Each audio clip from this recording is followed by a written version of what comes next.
অস্ট্রেলিয়ার বিপক্ষে প্রথম টেস্টের জন্য ঘোষণা করা বাংলাদেশ দলে একজন ফাস্ট বোলার আছেন, যিনি সবশেষ তার খেলা 5 টেস্টের 7 ইনিংসে মোটে 2 উইকেট পেয়েছেন। কুইজ, বলেন তো এই বোলারের নাম কি? জিম্বাবুয়ের বিপক্ষে টেস্ট সিরিজে রবিউল হক নামে একজন পেস বোলিং অলরাউন্ডারকে নেওয়া হয়েছিল, যিনি সবশেষ এনসিএলও 5 ম্যাচে মতো 21-22 উইকেট পেয়েছিলেন। ব্যাটে বলে অলরাউন্ডার, ভালো ফর্মে ছিলেন। খেলানো হয়নি জিম্বাবুয়েতে, কিন্তু জিম্বাবুয়েতে তাকে না খেলিয়ে অস্ট্রেলিয়ার বিপক্ষে দল থেকে বাদ দিয়ে দেওয়া হলো। কোন ব্যাখ্যা? সেই লিপু ভাই নামনো ভাইরা যা করতেন একই তো। আপনারা একটা প্লেয়ারকে নিচ্ছেন, খেলাচ্ছেন না, আবার বাদ দিয়ে দিচ্ছেন, এবং মোস্ট ইম্পর্টেন্টলি ওই প্লেয়ারের সঙ্গে কোনো কমিউনিকেশন করা হয় নাই। কি কারণে ওই প্লেয়ার বাদ পড়েছে প্লেয়ার কিচ্ছু জানে না। সে শুধু জানে সাউথ আফ্রিকাতে যে আপনার এ টিম বা এইচপি টিম যাচ্ছে বা যাবে, ওই টিমে বা ওই সফরে তিনি যাবেন। বুঝতেছেন অবস্থা? বাংলাদেশ টেস্ট দলটা যেভাবে ঘোষণা করা হয়েছে, অন্তত ব্যাটিং ওয়াইজ খুব বেশি কিছু এর বাইরে করার ছিল না। কিন্তু এই যে প্রশ্নবিদ্ধ 2-3টা সিদ্ধান্ত, এগুলো সিরিয়াসলি প্রশ্নবিদ্ধ। প্রথমেই বলি যে সৌম্য সরকারের ইনক্লুশন পার্সোনালি আমার খুবই ভালো লেগেছে। কেননা অস্ট্রেলিয়াতে তো সৌম্যই, কেউই কখনো টেস্ট খেলা নাই এই দলের। সৌম্য নিউজিল্যান্ডে 6 ইনিংসে 320-25 রান করেছেন, 53 তার এভারেজ। একটা 50, একটা 100টা আবার 149। হ্যামিল্টন ওই ম্যাচে আমি মাঠে ছিলাম, এবং তার স্ট্রাইক রেট 75 মতো। সো সৌম্যর যে ব্যাটিং স্কিল বা ব্যাটিং টেকনিক বা যে ধরনের উইকেটে সৌম্য ভালো খেলেন, যদি সৌম্যকে খেলানো হয়, তিনি যদি ক্লিক করে যান, হয়তো অস্ট্রেলিয়াতে সৌম্য বাংলাদেশের ট্রাম্প কার্ড হতে পারে।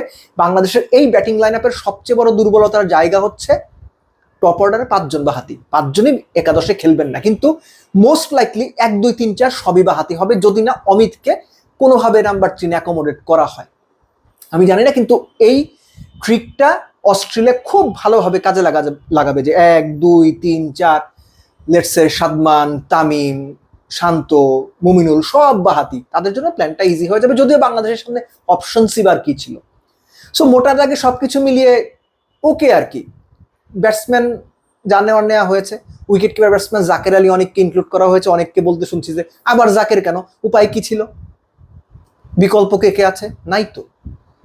জাকের অ্যাটলিস্ট তার প্রথম যে 4টা টেস্ট খেলেছেন, সেই 4 টেস্টের অন্তত একটা ইনিংসে তিনি 50 করে রান করেছেন। 6 টেস্টে কত জাকেরের রান বোধ হয় 350-এর কাছাকাছি, 30 এভারেজ, 4টা 50। খারাপ না, ভালো বলা যাচ্ছে না, খারাপ না। প্রশ্নবিদ্ধ জায়গা হচ্ছে bowling attack, specifically pace bowling attack. এই যে রবিউলকে বাদ দেওয়া হলো, আমি আবারও বলছি, এই ট্রেডিশনটা আমরা বছরের পর বছর দেখেছি। একটা প্লেয়ারকে নেওয়া হচ্ছে, দলের সঙ্গে ঘোরানো হচ্ছে, ঘুরছেন ফিরছেন, খাচ্ছেন, শপিং করছেন, না খেলে বাদ পড়ে যাচ্ছেন, এবং সেই প্লেয়ারের সঙ্গে এমন একটা আচরণ করা হচ্ছে যে তোর নিচ্ছি, এটাই তোর কপাল। এবং সেই প্লেয়ারকে জানানো হচ্ছে না সে কেন বাদ পড়েছে। সেই প্লেয়ার জানে না সে কেন বাদ পড়েছে। নেওয়া হয়েছে কাতে 7 ইনিংসে সবশেষ 2 উইকেট পাওয়া ইবাদতকে, যিনি পিতৃত্বকালীন ছুটিতে ছিলেন, আন্ডারস্ট্যান্ডেবল, তাকে সেই ছুটি কমিয়ে ফিরে আনা হয়েছে। এমন একজনকে আপনারা ফেরালেন। আবারও বলছি, সবশেষ 7 ইনিংসে তার 2টো উইকেট, সবশেষ 5 ইনিংসে ইবাদতের 1 উইকেট। এখন কি বিবেচনায় খালেদ টিমে থাকা সত্ত্বেও ইবাদতকে ফেরানো হলো, এটা ভাই আমার বোধে আসে না।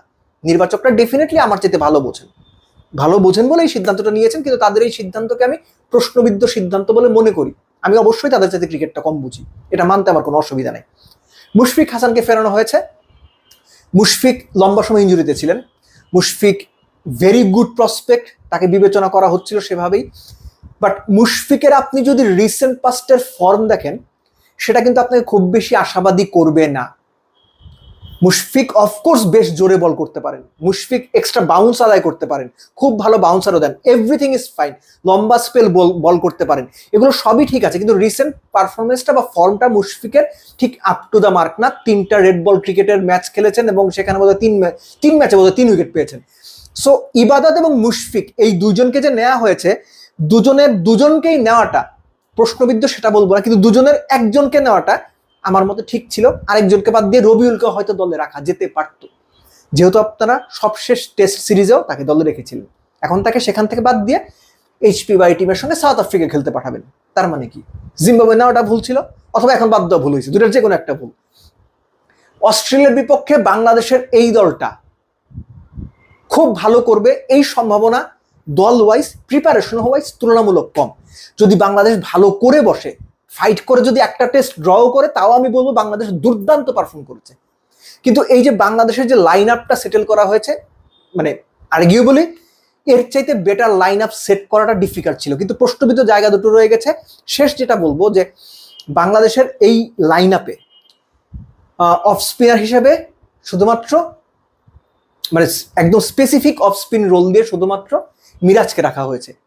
এবং আই ডু ফিল সরি যে মিরাজের যে এখন রিসেন্ট ফর্ম, সেটা থেকে আসলে অস্ট্রেলিয়ার ওই কন্ডিশনে মিরাজের কাছ থেকে আমরা কতটুকু এক্সপেক্ট করতে পারি বা পারবো।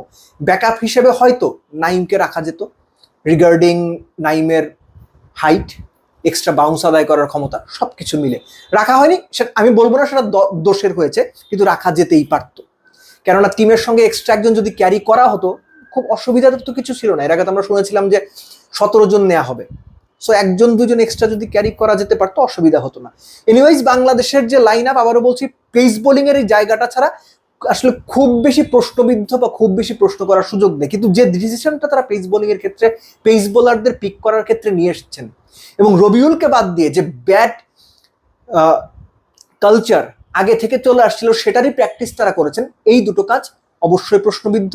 এবং এই প্রশ্নবিদ্ধ কাজগুলো আমরা 5, 7, 10 বছর 12 বছর আগেও দেখেছি, এবং এখনো যে এটা দেখছি, এই দেখাটা সত্যিকার অর্থে দুঃখজনক।